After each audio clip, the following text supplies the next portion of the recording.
మరి నేను పార్టీ నుండి వచ్చినటువంటి లేఖలో ప్రత్యేకంగా 2 అంశాల మీద మాట్లాడదలుచుకున్నాను.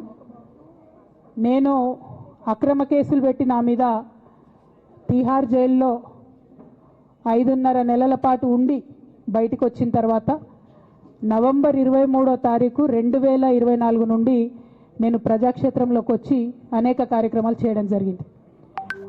మరి నేను చేసినటువంటి పనులలో మొట్టమొదటిది ఒక బిడ్డ హాస్టల్లో చనిపోతే ఆమెను విజిట్ చేసి, అట్లానే గురుకులాల్లో జరుగుతున్నటువంటి అన్యాయాల మీద మొట్టమొదటి కార్యక్రమం తీసుకొని నేను మాట్లాడినా.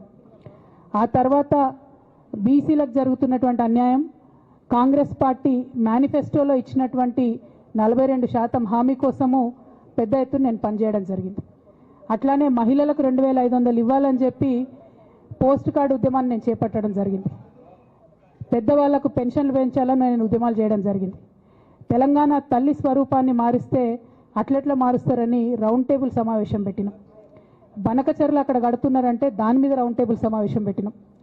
ఓవరాల్గా తెలంగాణ ప్రాజెక్టులు, అందుబాటులో ఉన్నటువంటి నీళ్లు, వీటన్నిటి మీద కూడా రౌండ్ టేబుల్ పెట్టినాం.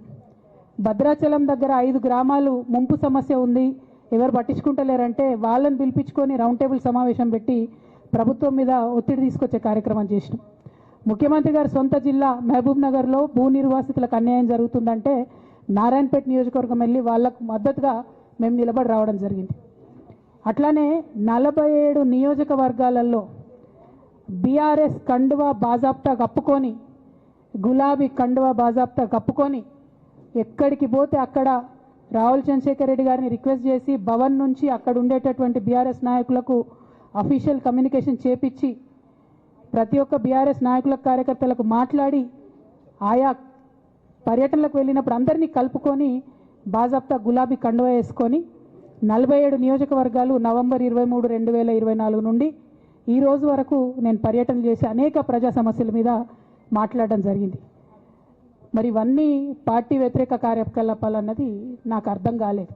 ఎట్లా వ్యతిరేక కార్యకలాపాలు అవుతాయన్నది కూడా ఒకసారి పార్టీ పెద్దలు పునరాలోచించుకోవాలని చెప్పి నేను రిక్వెస్ట్ చేస్తూ ఉన్నాను.